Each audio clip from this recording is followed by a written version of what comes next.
So at the 2019 Worlds, John Combs and Lucas Lepre had a match where Lucas won by submission, but before he got the submission, the score was 45 to nothing. You can also see on the scoreboard that he also had 6 advantages, but that's not really here nor there. And it brought up a thought in my mind that I think it's something that doesn't really get talked about as much as I would expect it to, because a lot of people in jiu-jitsu also come from a wrestling background.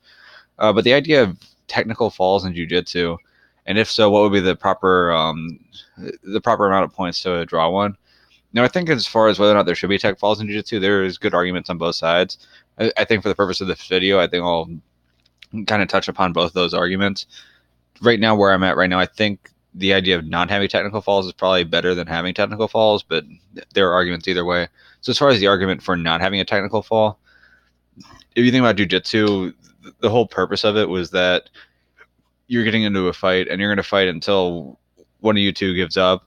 So whether that takes 10 minutes, whether that takes 5 minutes, whether that takes an hour, at the end of the day, it's who comes out on top and who finally gets the win by submission. That's the way that the Gracies always had it. So in that theory, you could be getting beat on for an hour, but if in the 61st minute the other guy gets exhausted and you catch him, you win. So in that way, from a jiu-jitsu standpoint, if you're getting just pounded on, you're down 45-0 and you catch a guy at the end, you should still at least be able to stick around and stay in the fight and have that chance to come back and get the late submission. I haven't seen one of those things happen where someone's been down by like 25, 30 plus points and actually come back with a submission. I'm sure it's happened somewhere. It just hasn't been something that I've seen. But there's a possibility of it, so at least to leave that window open, I think that's fair. I think that there's a fair argument there. Another thing is that, and I think this is something that really needs to be fixed in the jiu-jitsu community, is that from a team scoring standpoint, they do a really poor job with it. And the IBJJF is kind of the leader among that.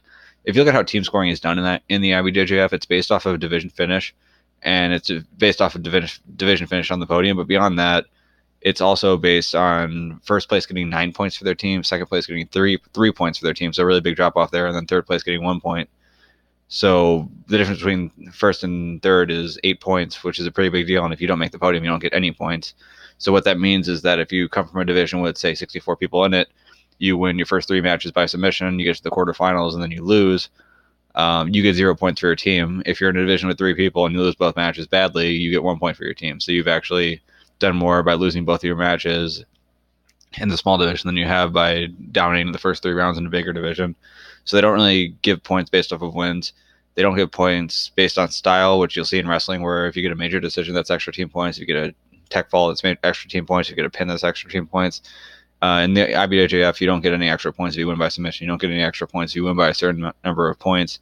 So in having a tech fall, you're really not you're not affecting the team score in any way. So the purpose of a tech fall at that point would pretty much just be to spare the feelings of whoever's losing. But is it really worth sparing someone's feelings in jiu-jitsu? I don't know. That's completely necessary.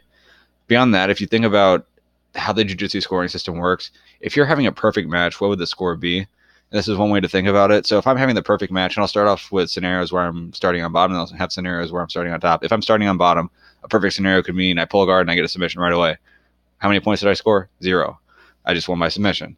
I start on bottom, I get a sweep, and from that sweep, let's just say that I don't even settle into a guard. I sweep right into an area past the guard, then take mount or take the back and finish from there. Well, that could be anywhere between 6 points and 10 points. 6 points if I go if I sweep to the back. 10 points if I sweep to the mount and take the back and then finish from there. So that's a perfect scenario for me too. I guess another scenario there is maybe I get knee on belly, so they can go 8 to 12 points from there. So 8 to 12 points max is what I'm scoring in that situation. Another situation is the guy ends up on bottom, so maybe I get the 2 points for the takedown, maybe he just pulls guard. So from there, a perfect situation could be that I pass his guard, go knee on belly, go to mount, go to back, finish from there. How many points to score there? Well, you get the 2 for the pass, or you get 2 for the takedown, 3 for the pass, 2 for knee on belly, so that's 7. 4 for mount, 4 for back, so that's 15. So 15 total points right there in a perfect scenario. Maybe he pulls guard, pass the guard, take the back immediately without going to mount. In that case, you could be looking up to 11 points. So again, in all these scenarios, the most points I'm scoring is 15. In this match, we saw 45. So for me to have to score more than 15 points in a match, it likely means that either I fucked up in some situation or my opponent did something good, whether that means that they swept me or they reversed me into a situation where I had to earn some more points to get back to the position I originally wanted. Maybe that means that I had passed their guard and they'd retained their guard or gotten their guard back, which means I didn't do a good enough job of keeping my positioning. All these different things where they're actually doing something, whether it's reversal, whether they're scoring their own points, or whether they're just regarding, they're forcing me to have to earn more than 15 points. So in a case like this with Lucas Lepre scoring 45 points, the reason why he got that many points is because every time he was passing John Combs' guard, Combs was getting it back, and then Lepre would have to pass it again. So on one hand, it really shows domination in that Lepre was able to pass Combs' guard that many times, but it also shows that Lepre wasn't able to maintain his position past the guard that many times for him to be able to score that many points. So in not having the tech fall, I think you allow a guy like Combs to keep regarding and potentially get into a position where he might be able to do something and score some big points. But also, if you do have the tech fall, then you almost encourage a guy like Lepre, for example, or really any other guy, that once they pass the guard, maybe just let the guy get his guard back so you can pass it again, so you can get closer to that tech fall.